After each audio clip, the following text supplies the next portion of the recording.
Y en el gran encuentro es un gusto grande poder entrevistar a Horacio Vargas. Lo dijimos recién y claro, uno lo tiene que presentar como periodista, como escritor, productor discográfico. ¿Cuál sería la mejor forma de presentarte, Horacio? ¿Qué tal? Un gusto que estés aquí. Hola, ¿qué tal? Gracias por la invitación. ¿Qué sé yo? Algo así como un tipo que hace cosas en Así.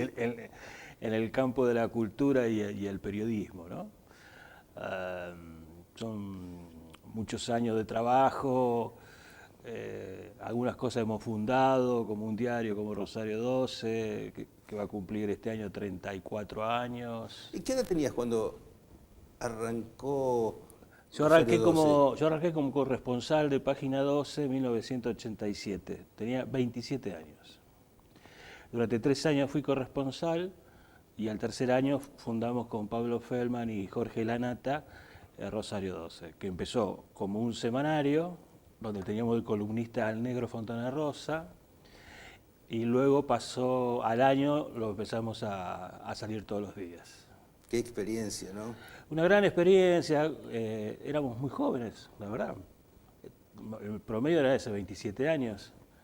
Eh, y bueno, y esa juventud me parece que hizo que uno le pusiera mucho ímpetu, muchas ganas al proyecto periodístico para poder consolidarlo en una ciudad que tenía un solo diario, que era la capital.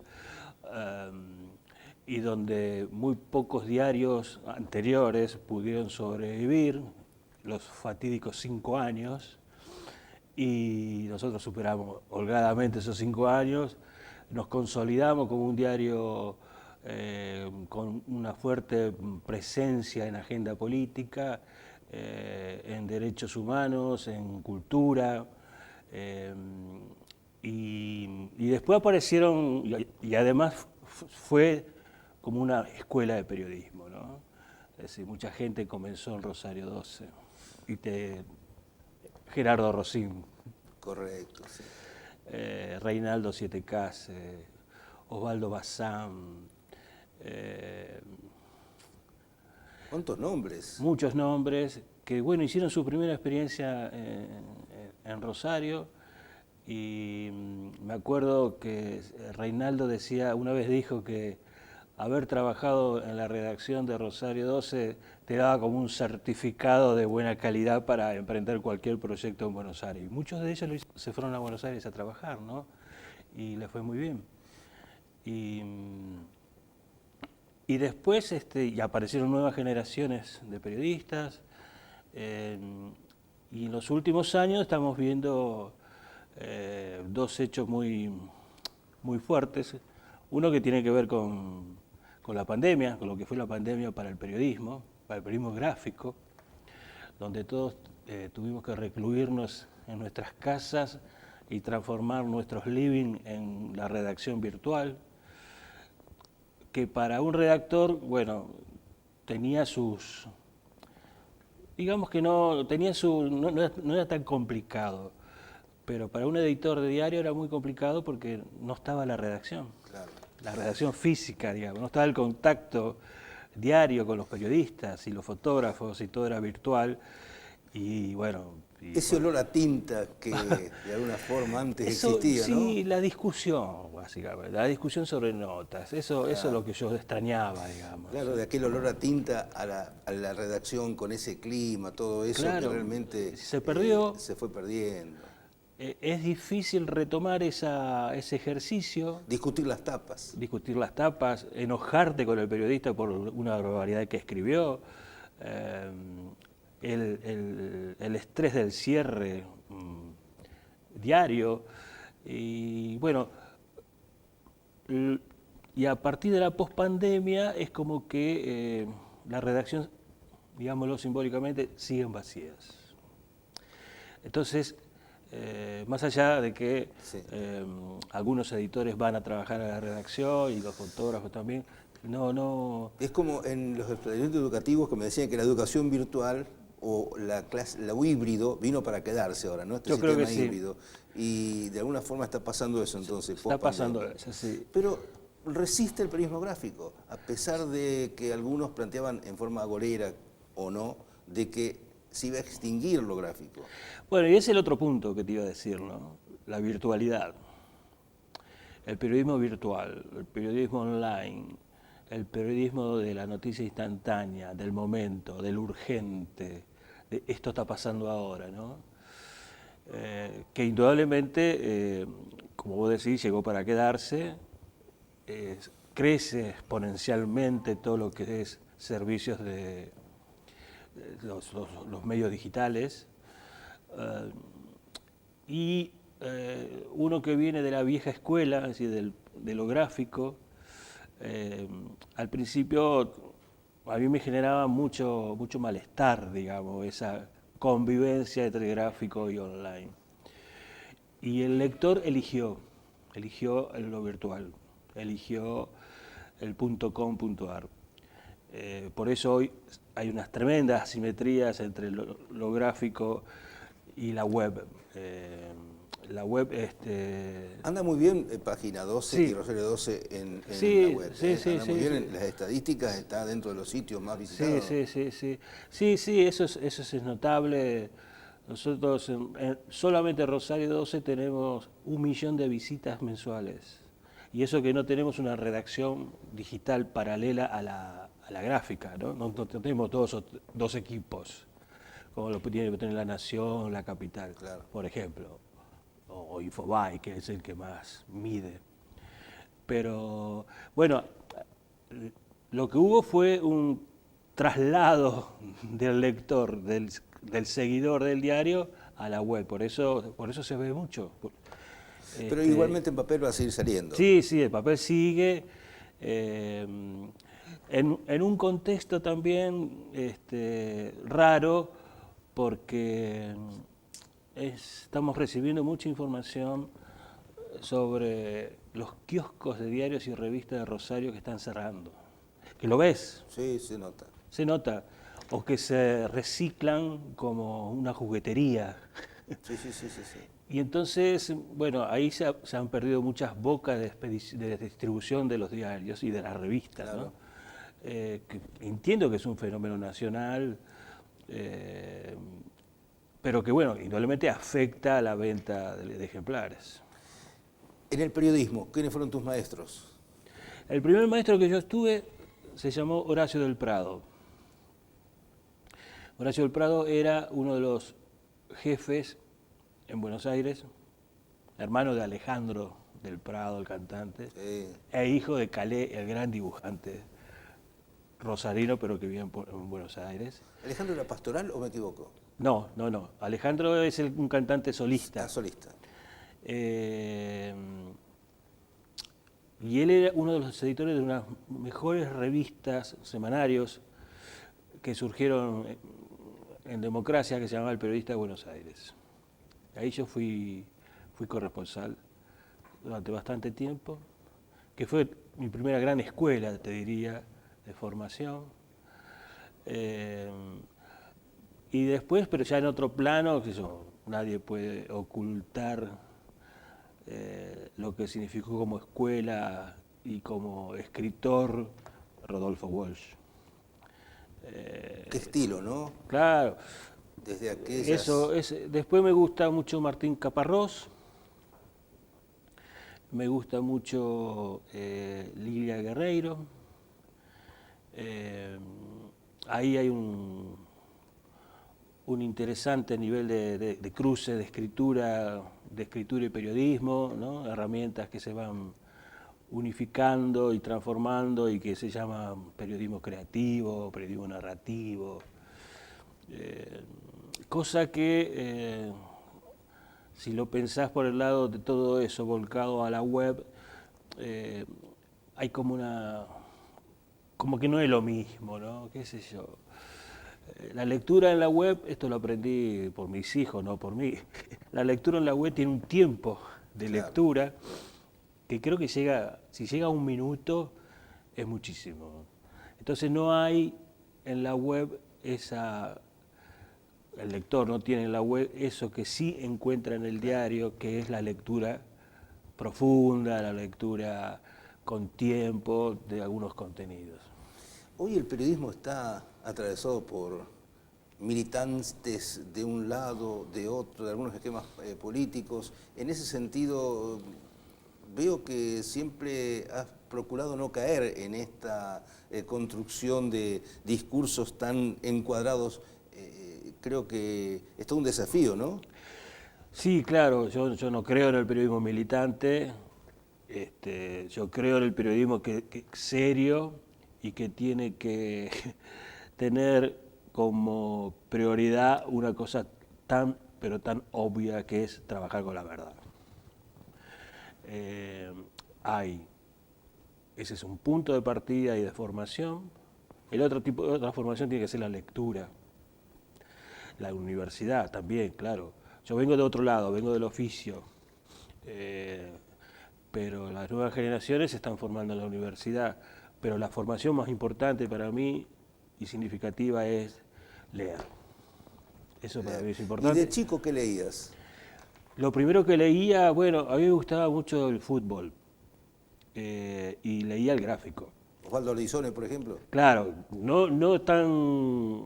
Lo leí después, digamos, porque no era generacional mío, pero sí leía el gráfico con gran pasión.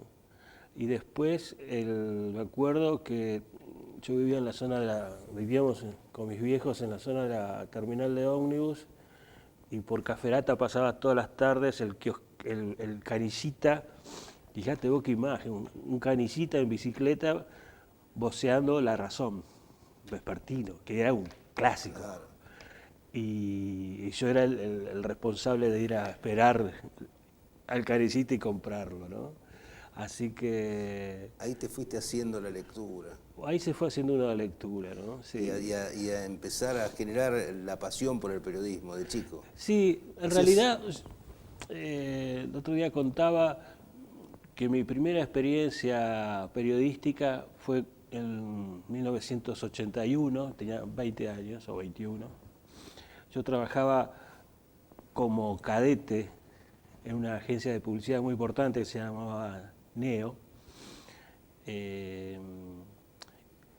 Y con mi primer sueldo hicimos una revista cultural que se llamó Smoke, que la hacíamos con algunos redactores y dibujantes de la redacción, más los amigos del barrio, y que fue una época muy interesante, de mucha efervescencia política, estamos hablando finales de la dictadura, donde todo estaba en discusión, donde todos queríamos proyectar un futuro mejor. Y entonces teníamos un montón de reuniones, entre esos amigos estaba Fito Páez, Baglietto, y formamos una asociación de revistas alternativas, como se decía, o underground, a mí me gusta decir subte. Y esa fue mi primera experiencia, digamos. Muchos años después, casi 40 años después, y antes de la pandemia, fundé otra revista que se llamó Barullo, que es la revista que acaba de cumplir 4 años. 4 años de Barullo. Contame un poco de Barullo. De alguna forma ya me estás dando un indicio en aquella etapa, ¿no? Pero esto concreta un sueño y te sentís planificado por Barullo. Bueno, tiene que ver también, lo asocio mucho con los primeros años de Rosario 12, ¿no? Esta idea, este concepto de que algo está faltando en esta ciudad, o estaba faltando, que era una revista. Nosotros, Rosario ha tenido grandes revistas, gráficas, en papel, y esta aclaración era innecesaria hace varios años atrás. Hoy no, porque hay muchas revistas online.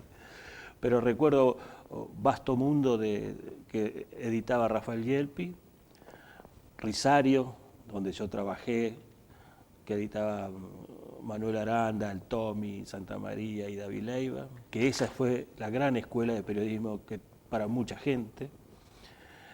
Y hace 4 años atrás, un mes como este, me pregunté, mejor dicho, ¿por qué no hay una revista de cultura en Rosario? Con todo lo que significa culturalmente Rosario. Y ahí lo que hice fue pensar en quienes me podían acompañar en esta locura. Y encontré 2 personas a las que conocía de hace mucho tiempo, que son Sebastián Riestra, hoy es un uno de los editores generales del Diario de la Capital, poeta, amigo de la época de Smoke, y Perico Pérez, que es el titular de la editorial Homo Sapiens, y editor de libros, y también gran gestor cultural. Nos pusimos de acuerdo rápidamente, tanto Sebastián como yo podíamos aportar la experiencia gráfica de tantos años, convocamos gente nueva, revalorizamos el periodismo gráfico, cultural, y básicamente la consigna es narrar la ciudad, que no es poca cosa. Y entonces ahí encontramos como un eje, como una guía que se va manteniendo con el paso del tiempo. Vas a encontrar que la revista esa coherencia cultural. Sí. Y estamos saliendo bimestralmente, con gran apoyo de la gente, de las instituciones del Estado, que yo siempre remarco como algo muy, muy importante, porque el Estado nacional, el Estado provincial, el Estado municipal deben apoyar, claro, a todo aquel proyecto que tenga que ver con la federalización de la cultura. Y entonces ahí me parece que está la clave de poder sostener estos proyectos. Pasamos 2 años de pandemia sin saber qué iba a pasar. Y Barullo resistió. Barullo resistió, tuvimos que salir a buscar, porque la revista la imprime los talleres de la Universidad Nacional de Rosario. Claro, y en pandemia cerraron. Y ahí entró un momento de desesperación porque el país estaba cerrado. Claro, es cierto. Sí. Y bueno, ahí Perico, que es un editor y que tiene mucha relación con imprentas de todo el país, consiguió una imprenta en Avellaneda, creo, que estaba trabajando, y ahí pudimos imprimir varios números y seguir. Qué bueno encontrarse con Horacio Vargas y con él desandar caminos que hacen a el periodismo gráfico, la actualidad, describir cosas de su vida y también hablar entonces ahora de Horacio Vargas, productor discográfico. Bueno, esa es la tercera pata de mi vida. En el 2001, en diciembre de 2001, en un momento, yo te diría, muy tranquilo de la ciudad, sacamos el primer disco. Es un disco, fabricó un sello que se llama Blue Art Records y el primer disco salió en diciembre de 2001. Entre las ollas, los paros, los saqueos, los presidentes, inauguramos el sello con un concierto en el Parque España y yo pensé, obviamente, que no iba a ir absolutamente nadie. El teatro se llenó y ahí aprendí una lección, que es, en la crisis la música sana. En la crisis la gente necesita un respiro, encontrar en la música algo que la calme, algo que pueda disfrutar. Correcto. Por eso funcionó. Es cierto. Y después se repitió muchas veces en otros lugares. Es un sello de jazz y de música contemporánea. Es un sello, ya te diría, a esta altura, con más de 150 títulos, instalado nacionalmente. Hemos resistido incluso también las crisis económicas, porque ten en cuenta que la materia prima con la que se hacen los CD está dolarizada. Entonces eso ha dejado muchos sellos en el camino. Publicamos no lo que uno desearía en el año, por obvias razones, pero bueno, sostenemos un catálogo de 2 o 3 discos por año. Centralmente jazz. Es jazz de autores argentinos, música contemporánea y tango, en ese orden. Tenemos varios premios. El más importante fue haber ganado en el 2004 un Grammy Latino. Ah, muy bien. Con un disco de Gerardo Gandini que se llama Postangos en vivo en Rosario. Y que fue muy insólito porque, digamos, uno postuló ese disco a modo de jugar. Nunca pensaba que podía ganar. Y la explicación de por qué ganó marca una diferencia clara para mí con los jurados de los premios Gardel, por ejemplo. El jurado del Grammy en el rubro Nuevo Tango, me parece que se llama así, Nuevo Tango, escuchan. Lo primero es la escucha, no el marketing. No, primero, ¿cuántos discos vendió este? 100, a ver, lo voy a escuchar. ¿Este cuánto vendió? Uno, nada. Por eso ganamos, porque era un disco original. Estás dando una velada crítica a los Gardel. Sí. Hace bastante años que yo tengo esa crítica. De todas maneras, no me quejo. También ganamos un Gardel con un disco de Adriana Bonicio que se llama Tan Golpeando. Tenés que grabar a Leo Genovese. Leo Genovese, yo le saqué un disco. Bien. Hace muchos años atrás. Ganó un Grammy hace poco, nuestro amigo Leo. Yo lo descubrí hace mucho, me gustó mucho y sacamos un disco que él había editado en Europa. Y bueno, ahora está trabajando con otro sello discográfico y está como en otro nivel, digamos. Pero, por ejemplo, en el último número de la revista Barullo que acaba de aparecer hay una entrevista a Leo, hecha por un periodista de Venado, que es Paul Citraro, que es muy distinta a todo lo que ha salido. Ayer con Paul Citraro siempre uno encuentra esos disparadores de tanto talento que él tiene, ¿no? Hablando de distintos temas, así que por supuesto tenés en Paul un amigo y mucha gente del ambiente, y tenés esa historia con los amigos de la Trova, mencionaste, lo cual te llevó a escribir. Claro, nos llevó a escribir y a estar juntos en un momento muy interesante de la ciudad. Después, bueno, conocí a Baglietto, a Goldín, a Bonicio. El año pasado, a través del Ministerio de Cultura de la provincia y a través de Jorge León, que también era parte de esa movida musical como músico y sonidista, sacamos un libro sobre la trova rosarina con los perfiles de los más importantes. A Citraro le tocó a Bonicio, por ejemplo.